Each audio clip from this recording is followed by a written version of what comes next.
In this video, we compare something very specific between the Nord Stage 3 and the Nord Stage 4. We're talking about the Super Wave Saw. It's an important oscillator configuration. It's used in a lot of songs. It sounds great. On the Nord Stage 3 out of the box, it's essentially good to go with a few embellishments and you're ready to rock and roll. On the Nord Stage 4, it takes a little bit of doctoring and a little bit of extra work to get it to sound the same as the Nord Stage 3.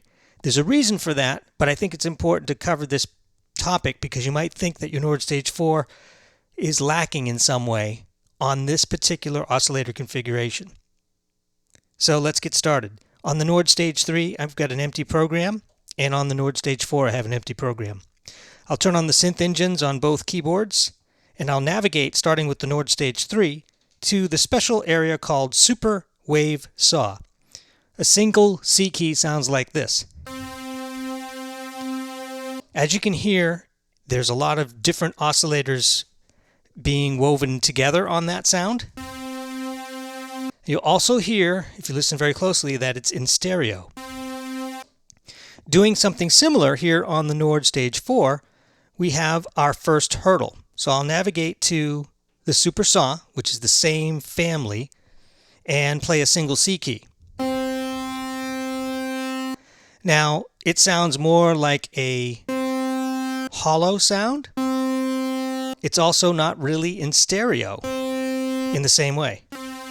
Listen to that compared to this. Now, there's an obvious reason for that. The Super Saw on the Nord Stage 4 has the option to detune it from 0 through 10, whereas on the Nord Stage 3, it's already baked, predefined with a certain detuning.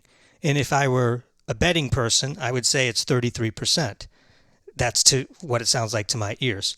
So with that first observation, I will immediately tune this so that it's 33% detuned. And I'm just going to take a look at, I'll do it over here with the oscillator control. Oscillator control at 0, I'm going to go to 3.3, which is like 33% on a scale of 1 through 10 or 0 through 10. So 3.3. And now I'm going to play that same C key and see if we hear a little bit more similarity. Now I have a piano going on here with the Stage 4, so let me take that off. That's pretty close, but it sounds richer here on the Stage 3, and I think the reason for that is it seems like it's in stereo. Also, another thing to consider is that with the Nord Stage 4, you have the option of completely turning the filter off or turning it on. And another interesting observation is the frequency availability, the cutoff amount, can go all the way to 32 kilohertz here on the Nord Stage 4.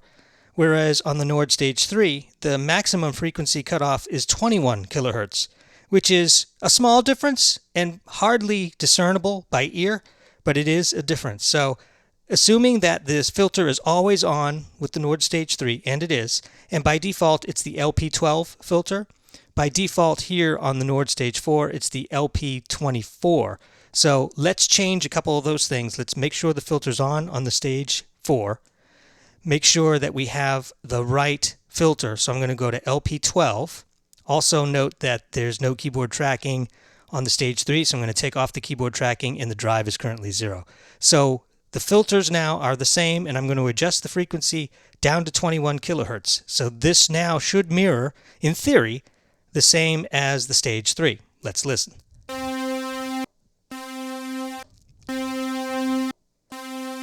Now we're still missing that richness, and to my ears, this sounds higher. It sounds like the high end is a little brighter. This sounds a little bit more dull, hollow, sort of playing in a box. So to alleviate that, there's a couple things we can do. Let's just say, let's use the unison option, because that will generally make things stereo. And I believe I settled on a 2 for this. Going to unison really widened the sound and made it sound much richer. Now they are really close.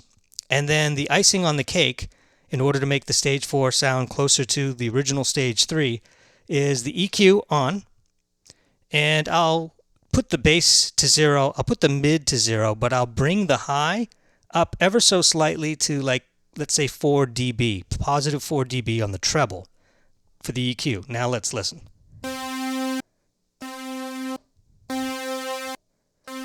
We're a little closer. I'm going to go to unison 3 on the stage 4.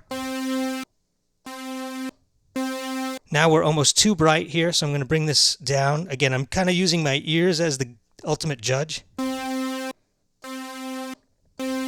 All right, let's play multiple notes.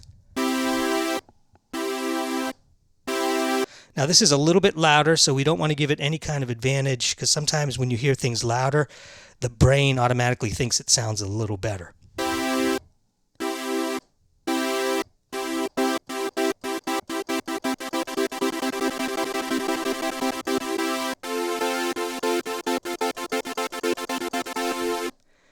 Now the bass notes. This is still a touch louder, but I think from a tonality standpoint, we're getting close. Still too loud.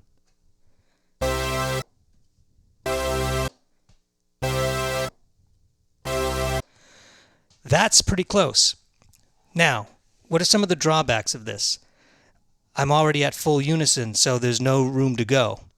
So it could just be the way that the Nord Stage 4 has been implemented. You might say, well, that's a huge disadvantage. Look at all the tweaking I had to do in order to make it sound just like the very, very most basic super wave saw. Because now on the stage 3, I've got room. I've got room to add unison. Listen to what happens when I add 2 unison to this. It's huge. This is a lot less. And if I go to 3, it's slightly out of tune, because unison 3 on a stage 3 is pretty pronounced. Now, it also gets a little louder, so again, we can't use volume as an unfair advantage.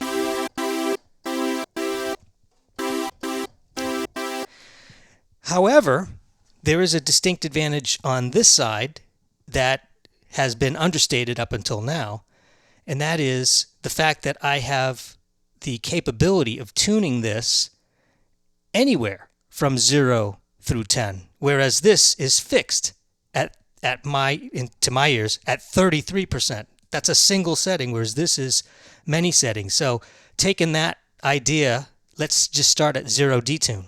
I have a very kind of a metallic, sharp sound, which could be useful, especially if I tone down the frequency. You know, there might be reasons why you'd want a 0 detune on a super saw. Let me bring the frequency back up to 21, because that's our baseline here. Now, if I increase that, starting to sound good at 2.0, then I can go, let's say, to 3.3, which is where we think it matches the stage 3. Stage 3 has gotten a little louder because I've got unison 3. Let me just take the unison off again. Very close, very, very close right there. But let's keep going. I can go to, let's say, 5. Now we're starting to hear quite a bit of detune. And where you can detune it to 5, then you can say, well, okay, I'll match that with some added unison. All right, not quite the same, but again, we're starting to play tennis back and forth. Who's going to win? Now, but I'm only halfway there. I've got a long way to go here. I can go to 7.5. And now it's quite a mess. It's quite a detune mess at that point. And this is where I start to feel it doesn't sound as good. So I'll go all the way to 10. And now, actually, you know, that sound could be some sci-fi horror sound that you might want to use, you know, for whatever. That is just not possible here on the stage 3 in that same way. Yes, I can change the configuration here, and I might be able to do some other things to kind of mimic what we just heard here. But right here, it's a single dial, and I haven't had to exercise any of the other capabilities. So that's cool. Now, I also don't want to forget that Superwave Saw is not the only thing that the Stage 3 has up its sleeve. It also has the Superwave Saw 2, which out of the box to my ears is detuned to 66%. Listen to this. So this was the original at 33. I mean, this is such a great, perfect. 33 was like perfect when they made that. 66, still usable. And I don't use the Super Wave Saw 2, but you could definitely see where that might come in handy somewhere. So let me go back here and adjust this down to 66, or 6.6 on a scale of 0 through 10. 6.6. There we go. To my ears, those are very, very close. The volumes might be a little different still, but those are very close. So the pros and cons. On the Stage 3, out of the box, the Super Wave is ready to go. All you need is boop, little reverb, and you've got your Van Halen sounds out of the box.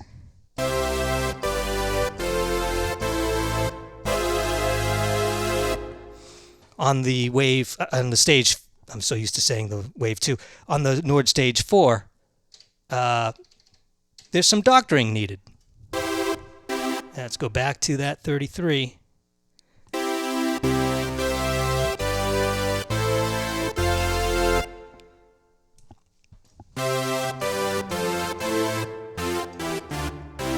Now, are they still exact? No, they're close cousins at this point. And again, I was using my ears to determine what different things can we tweak to make these sound as close as possible. Now, there is another advanced option, and I'm almost reluctant to say it because in doing this, you sacrifice a whole nother synth layer. But I'll introduce it anyway because if you take a step back here for a second and think about our regular plain Jane saw wave, let's just find it here. Where is it? There we are. Pure saw. Okay, now the pure saw is not stereo out of the box. So let's compare that with the pure saw here. I'm going to just initialize my Stage 3 and we'll go back to the classic saw. And let's take off the unison on both. Yes, yes. And the filter should still be at 21. Yes. So listen to this. This is the regular saw. Let me take off the reverb. See, that is, in my ears, a monophonic, non-stereo. Take off the reverb here as well. Let's take off the EQ. To me, that's identical. The saw waves. In fact, as I play them together, you hear the phase out. They're totally phased out. Can't really hear the difference. So that implementation seems to be identical. It's only in the Super Wave saw where things are implemented differently. And I think it has to do with the architecture of this gives you the capability of detuning from 0 to 10. As such, they start it at a certain baseline, which is less rich than the baseline that they have here.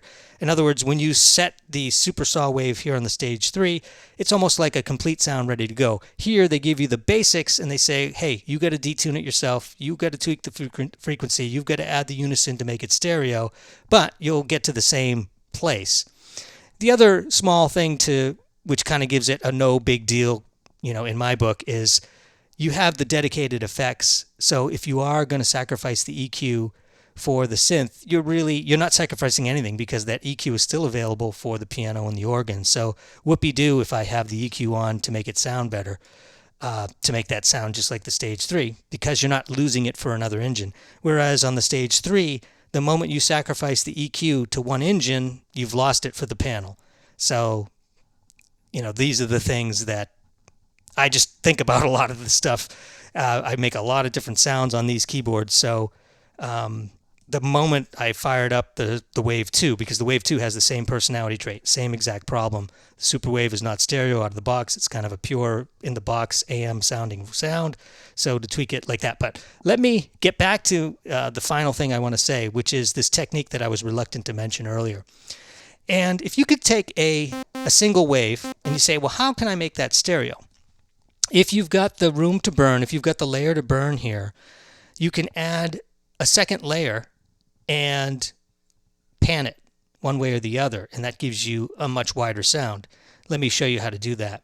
So on this first layer, that's full volume, but I'm going to set the pan amount so that this layer A, or this synth A, is on the left side of the pan. And then on this one here, I'm just going to, since I have this mostly configured, I'll just copy it. So I'll just copy A and then paste to B, paste. There we go. And now all I have to do is pan this guy to the right.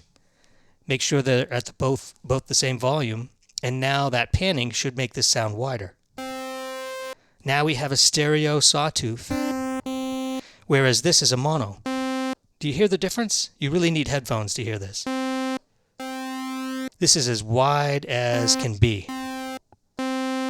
So that's a huge enhancement to what you think of as a regular plain Jane sawtooth. Now we've just made it stereo. Now you could say, well, wait a minute. Why don't you just put the unison on? Doesn't that sort of make it stereo? I think the answer is yes. So let's experiment with that. Let's turn off this and let's reset the pan on A. So here's the pan on A. And you know you're at the right place when the two dots appear. And that'll correlate with 0 here. That's just another tip. Okay, so the volume is full. Now I'm back to mono. Now a unison 1. I feel like we have stereo already. And now I'd say definitely and definitely. The other final piece of observation I've had is that the unison seems to do a much better job at influencing these single sawtooth or square or whatever. The unison makes far more impact on a single oscillator sound. You can really hear the difference between 1, 2, and 3. Yet when you go to the other category, which is the super, no, that's the shape, the super saw, and yes, it makes it stereo, but it doesn't really scramble it or detune it in the same way that the unison does here on the stage 3. This is like a powerhouse. It's a big difference there. Full unison on that compared to full unison on this. So I hope those details don't bore you to tears. If you're still with me, then you truly are a Nord geek. I'll give you the Nord Geek Award. But I had to get this out of my system and let you guys know that not all is lost. When you first come to the Super Saw, it's a big letdown when you first hear it. It's like, whoa, that's nothing like it was on the Stage 3, not even close. But with these small embellishments that you've learned here, you're right back in business. Hope you enjoyed the video. We will catch you on the next one.